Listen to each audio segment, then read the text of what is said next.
Hello tout le monde, j'espère que vous allez bien et bienvenue dans cette petite vidéo du lundi. On va parler de Bitcoin, on va parler d'Ethereum, on va parler de Litecoin, du TK, vu qu'il y a quelqu'un qui m'a demandé ça dans les commentaires. Et on va également parler vite fait de Link et puis moi bien sûr de Dogecoin. Alors avant de commencer, je voulais juste dire deux mots par rapport aux commentaires que j'avais reçus dans la vidéo d'hier ou d'avant-hier, je sais plus c'était laquelle. L'air de rien, j'ai fait deux vidéos pendant le week-end, ça arrive pas souvent mais ça arrive. Un des commentaires c'était ah purée 45K. Alors moi je tiens juste à faire une petite précision par rapport aux 45K, c'est que je suis pas du tout sûr qu'on va y aller. C'est que tout simplement j'ai un plan qui me permet de me dire ok, si jamais on y va, bah, je suis prêt et je sais que ici je voudrais éventuellement prendre une position. Si ça tombe, on va descendre beaucoup plus loin. Ça je ne sais pas, peut-être on ne viendra jamais aussi à 45K, donc il faut pas trop non plus faire des plans en se disant ok j'ai une target, je sais qu'on va aller là. Non, parce qu'il n'y a rien qui est certain sur les marchés. Moi d'après ce que je vois sur les charts, je me dis qu'on va venir rechercher à nouveau les 45K, mais c'est pas pour ça qu'on va venir y aller.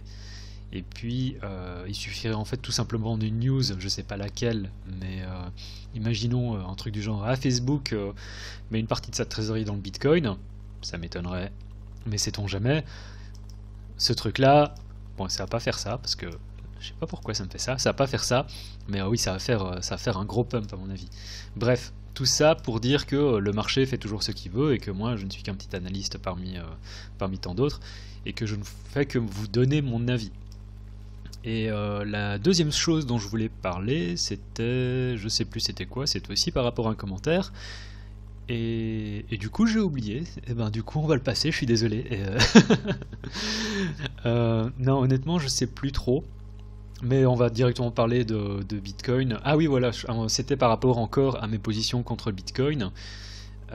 Pas contre Bitcoin, mais le trading contre les paires BTC, et ça je vais en fait en parler au cours de la vidéo. Bref, commençons directement l'analyse du Bitcoin en hebdo sur la plateforme de notre cher sponsor PrimeXBT. Le lien est dans la description si jamais vous voulez, et il vous offre, le code LCG vous donne droit à 50% sur vos dépôts si jamais vous tradez sur la plateforme. Alors, on va regarder directement l'hebdo. Honnêtement, il n'y a pas grand chose à dire en hebdo, c'est pas encore trop négatif, et on va regarder ça après sur TradingView, vu que TradingView a une vue un peu différente, enfin identique, mais sans les gaps. Me demandez pas pourquoi est-ce qu'elle est gap sur Prime, je ne sais pas, mais je trouve ça rafraîchissant en fait d'avoir un point de vue différent. Je l'ai déjà expliqué dans les vidéos précédentes. Et enfin donc en weekly honnêtement, malgré la chute, c'est pas encore trop négatif, c'est simplement qu'on a eu un fake out, un rejet ici, et que du coup je me dis que oui, on pourrait véritablement venir rechercher les 45 000 qui est le bas du range, ou qui serait en fait tout simplement cette résistance, ce support, pardon. Vous savez bien, je suis légèrement dyslexique avec les termes. Et donc oui voilà, c'est le genre de target, vraiment je me dis 45 000 c'est pas impossible, mais je ne sais pas si on va y aller du tout. En daily, en fait on tient encore cet ancien support. En fait en vrai, ça si j'efface, moi ce que je vois en daily c'est quoi? C'est on a résistance, on peut clairement voir ici avec limite un fake out là. Donc résistance, résistance, résistance, mais vraiment résistance pendant un certain temps, hein. On est resté là pendant 10 jours sous résistance. On a cassé, on a trouvé un peu de support, pump, dump. Et là on est sous résistance. Et ce que j'aime pas, enfin du coup on est retourné sous la résistance. Et une résistance qu'on a cassée, même si elle est passée support auparavant, lorsqu'on vient la retester, ça reste toujours une résistance. Donc ça c'est quelque chose que j'aime pas forcément.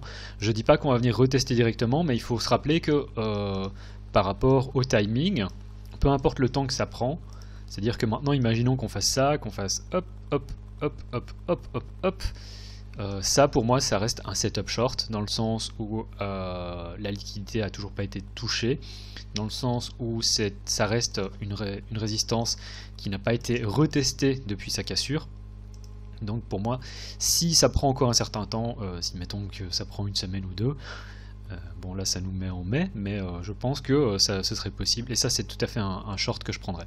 Avec le stop ici au-dessus, j'en ai parlé dans la vidéo de ce week-end pour ceux qui ne l'ont pas vu, et du coup ça reste un short. Je ne dis pas qu'on va y aller tout de suite, je ne dis pas qu'on va faire ça, mais du coup il faut se rappeler tout simplement que en termes de timing, tant que la zone n'a pas été retestée plus d'une fois, ça reste un setup short à pouvoir prendre.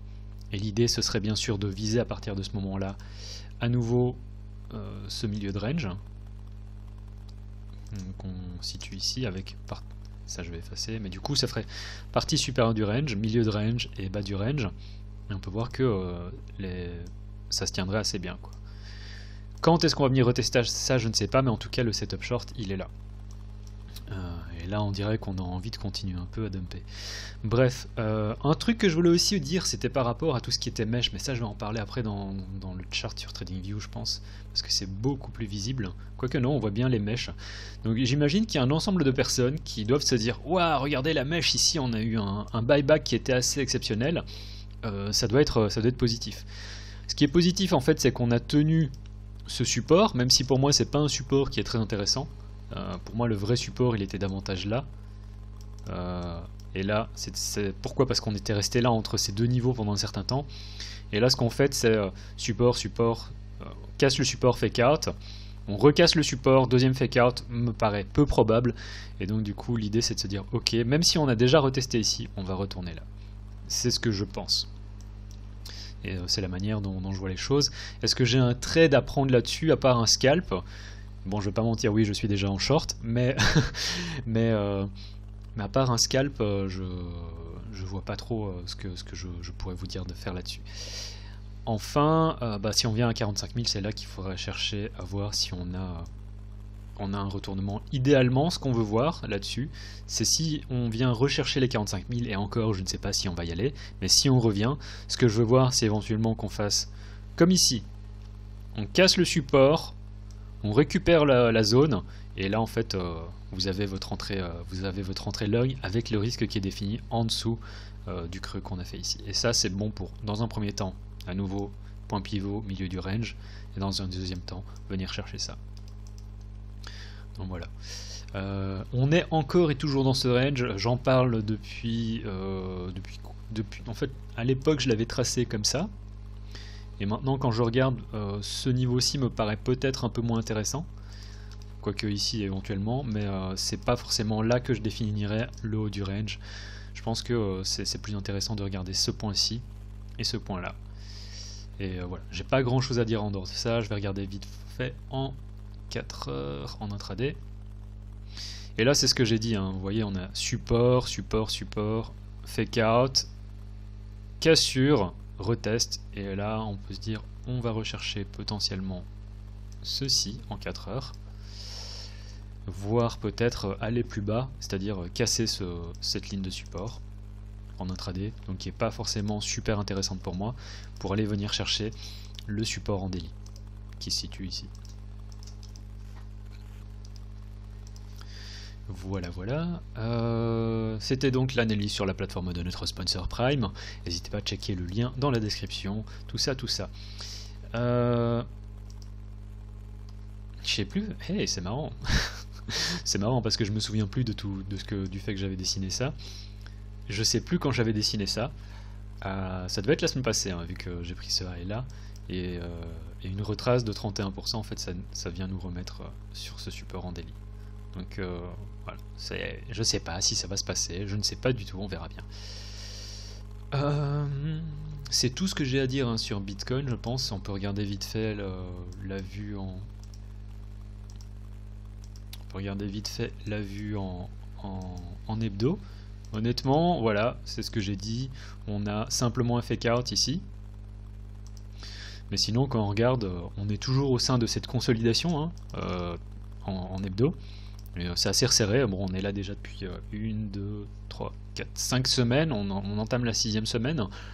Donc une fois que l'un ou l'autre casse, et là il faudra attendre la confirmation en hebdomadaire, vu qu'on est en chart hebdo, vous pouvez vous dire ok, point A vers deuxième point.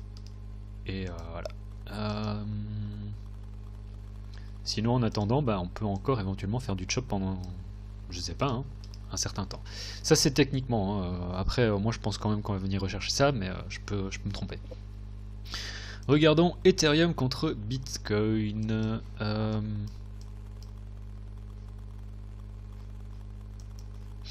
Honnêtement, voilà, pour moi, c'est bon. En hebdo, Bitcoin, il est bon, là. Pourquoi? On a cette résistance, fake out, résistance, deuxième fake out, résistance, troisième fake out, résistance, quatrième fake out. C'est bon là, c'est bon, on a dû casser, on a dû épuiser ce qu'on appelle, je sais pas si c'est de la liquidité ou si c'est un support. Ça me fait énormément penser à Bitcoin 6000 en 2018. Et je me dis, ok, voilà, ça va peut-être prendre un certain temps ici, encore, je sais pas, mais l'idée c'est de faire ça.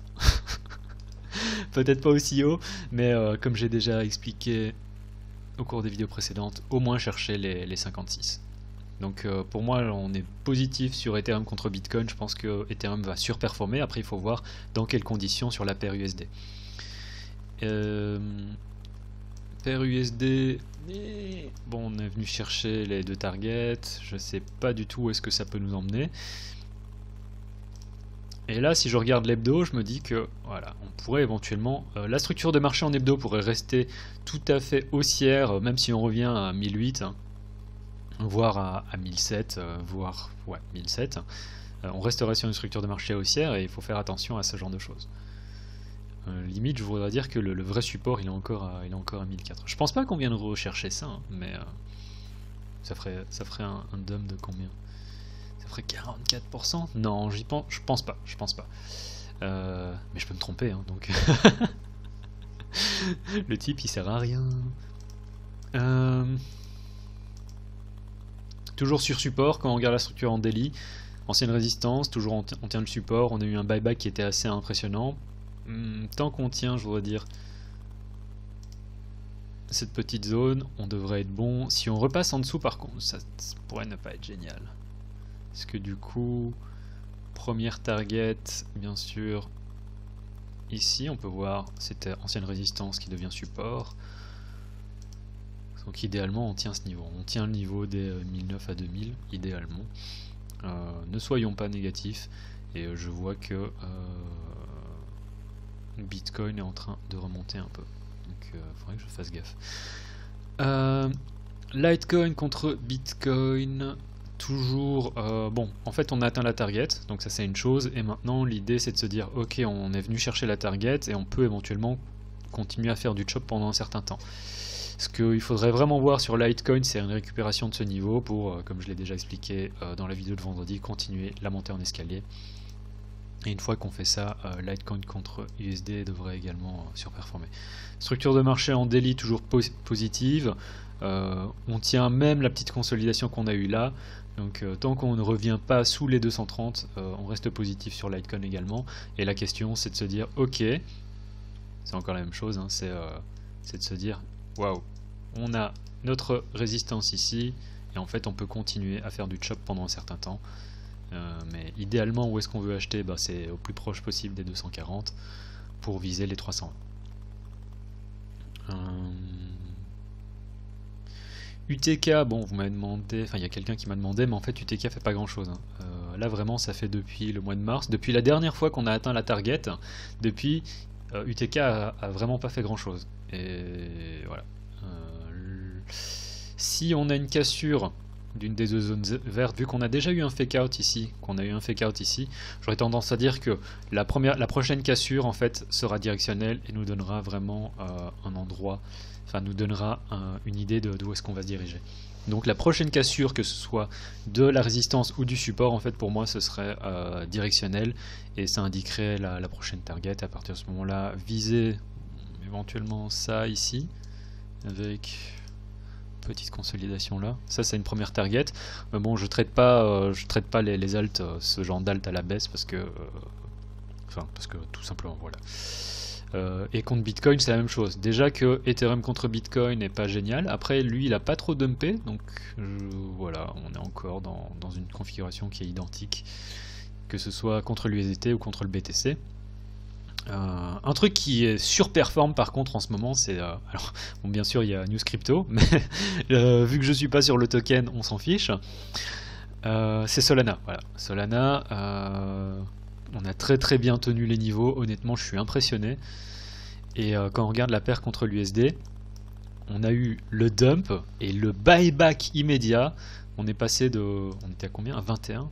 21, voilà, on a fait 50% sur Solana, donc très positif, même si, et si on vient faire une retrace vers les 28, 29, honnêtement, faut pas se poser de questions, il faut acheter. Solana très solide, ça me fait vraiment penser à genre Ethereum 2017, hein, ce truc. Donc très positif.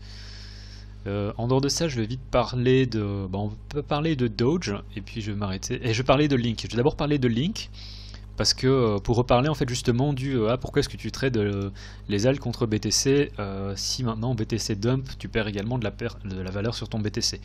Oui et non, dans le sens où alors moi je vous en avais parlé déjà à l'époque ici, j'avais dit j'ai pris position là, j'ai repris position là, et du coup depuis par rapport depuis mon entrée en fait j'ai fait 40% sur mon trade en BTC. Et donc 40% ça reste bien, surtout que quand on regarde le dump qu'on a eu dernièrement, même si on prend depuis les plus hauts, et par rapport à où on est actuellement, ça fait un dump de 12%. Donc même si on fait une espèce de règle de 3 pour dire ouais combien est-ce que j'ai gagné, combien est-ce que j'ai perdu, en fait j'ai quand même gagné par rapport à ce trade. Parce que dans le temps, les positions que j'ai prises par exemple, et c'est également le cas sur LTC, hein. Donc LTC quand je suis rentré c'était vraiment ici. Alors LTC depuis là où on a été, bon ça fait 23% de gain contre la chute de 12%, je reste gagnant sur la position contre ce trade.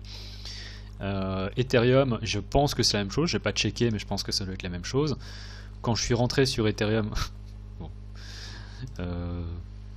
voilà, je suis entré ici. Ça fait 25%, contre les 12% de perte sur BTC, je reste gagnant en fait, que ce soit contre le BTC ou contre l'USD. Donc voilà, ça c'est aussi pour remettre les choses en contexte. Je sais qu'il y a des gens parfois qui disent mais pourquoi ils parlent de prendre des trades contre BTC? C'est la raison. Parce qu'en termes de timing, bah voilà, le setup il était là, quand est-ce que BTC il était encore haut, il n'avait pas encore dumpé, et maintenant qu'on a eu un dump, bah honnêtement les gains sont quand même conséquents quand on regarde l'un dans l'autre. Je vais finir par Doge et puis ça va finir. Doge, honnêtement j'ai pas grand chose à dire. En weekly j'ai rien à dire du tout. En daily j'ai pas grand chose à dire non plus. À mon avis, et j'espère quand même que ceci va nous servir de résistance, mais à partir du moment où on a un rejet à partir de ce niveau, la prochaine idée, c'est soit de se dire ok on rentre en mode consolidation, soit de carrément dump si on perd le niveau. Donc peut-être que ça c'est la petite montée avant la chute, et à partir de ce moment là en fait ça pourrait continuer à redescendre. Doge est beaucoup trop en termes de valuation pour moi. Ça ne fait absolument aucun sens que Doge soit aussi haut. Mais voilà, les marchés font ce qu'ils veulent et mon avis ne compte pas du tout. Et ça c'est ce que je viens de dire également, c'est si on perd les 24, j'aurais tendance à dire que voilà, Doge va probablement descendre vers cette petite consolidation dans un premier temps. Tout ça il faut se rappeler quoi, on est tout ça c'est on n'a jamais tradé aussi haut, hein, donc ça c'est le all time high depuis janvier. Donc il faut garder à l'esprit que si on a une chute ici, et à mon avis ça va le faire, on va revenir retester ce niveau de manière assez rapide parce que tout ça c'est du vide. On peut voir qu'on a certainement eu aucun volume de trading, on a simplement dû faire un fiou. Donc pour moi ça c'est la même chose qu'un gap. Souvent vous entendez les gens dire ouais on a un gap sur le CME. Bah là en fait c'est la même chose qu'un gap, hein. C'est qu'on n'a aucun volume de trading et du coup on a toutes les chances, une fois qu'on casse ce support, de venir chercher les 14-15 centimes. Donc ça c'est un trade qui pourrait être intéressant à shorter. La question c'est encore de se dire bon où est-ce qu'on met le stop, et ça il faudra regarder en fonction des prix, où est-ce que comment est-ce que les prix évolueront à ce moment-là. C'est-à-dire que si les prix font un truc comme ça et qu'on a un petit rebond avant la chute et la cassure, on sait que le stop se mettra ici au-dessus. Voilà, j'ai pas grand chose à dire pour Doge. Honnêtement, c'est une structure de marché haussière. Ce truc pourrait continuer à pumper et j'ai pas envie de le shorter justement pour cette raison. Après, pour tous ceux qui font du scalp, honnêtement, je crois que c'était une espèce de paradis à jouer ça. Donc reste. Que là, je voudrais dire, on a perdu ce niveau là. Et ça, ce serait potentiellement un fake out. Encore. Et en termes de target, ce serait jouer ça. Hein. Je parle, je pense tout haut. Mais ouais, c'est... Je vais pas me lancer dans une analyse parce que sinon je sens que je vais vous gonfler. Voilà, c'était tout pour la vidéo de ce lundi. En espérant que vous avez apprécié le contenu, n'hésitez pas à checker les liens qui sont dans la description, que ce soit le calculateur, que ce soit le lien pour Celsius. Vous n'êtes même pas obligé de cliquer sur le lien pour Prime, même si c'est le sponsor de la vidéo, mais faites-le quand même. Voilà, c'était le Cryptographe en vous souhaitant une excellente semaine. On se retrouve dans la vidéo de vendredi. Tchuss.